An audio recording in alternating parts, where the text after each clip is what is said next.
I was only 12 or 13 when I got diagnosed with cancer. I basically insisted that she had a CT so that we could figure out what was going on. And it did provide the definitive diagnosis that probably no other kind of imaging would have. So we were very glad we had the opportunity to get that diagnostic test done.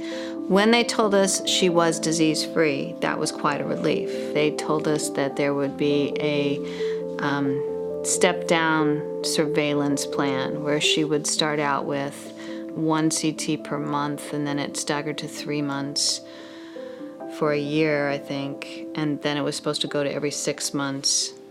We had gone from being so anxious about her disease state, had we really gotten rid of all the cancer, that yes, we wanted the proof of that, to all of this follow-up. The CT itself is very, very unpleasant. Everyone around me would know that it was a tough time for me. I would tell my teachers, my friends would be there for support, and the night before I would cry and I would get really, really nervous. I would shake. Dawn would have to drink 2 liters of contrast. She had to get an IV started. She hated IVs. She hated needles. Just the machine itself was pretty scary to me. All of this follow-up was not only anxiety-provoking for our whole family, but then it hit my radar screen much higher, with much more intensity, that the radiation exposure associated with all of these CTs, abdominal, pelvis, etc., they were adding up. It was really starting to bother me.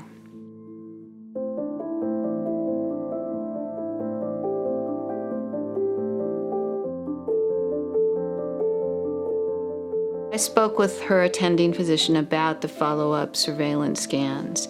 What was the benefit versus the risk of the additional radiation exposure, and what was the data? What was the evidence about the use of this? And initially, I heard pretty much this is standard protocol. He didn't have a convincing argument that this was absolutely necessary to pick up a relapse or a recurrence any faster or sooner than other kinds of monitoring or tests or other kinds of imaging with lower radiation.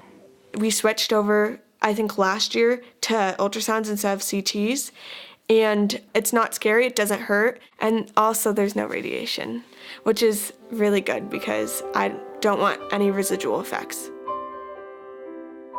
The advice I would give other families, I would suggest to them that they make sure they discuss this at length with their physician and press about, can they do low-dose CT protocols, given that this is a child, not a full-grown adult. I would be my child's advocate in a way where I would ask more questions about the need for additional CTs and scans. There's a difference between something that's indicated, you need to look in to see if something's going on, versus just having the additional scans to make everybody feel better. If I don't have to go through it and the doctors really don't think it's necessary, then I don't really think I should, if there's an alternative to find out the same exact thing. If there's alternatives, like an ultrasound, like other exams, ask about it, press why not, press the question why not. You don't want your child to be exposed to more CTs, more imaging than they need to.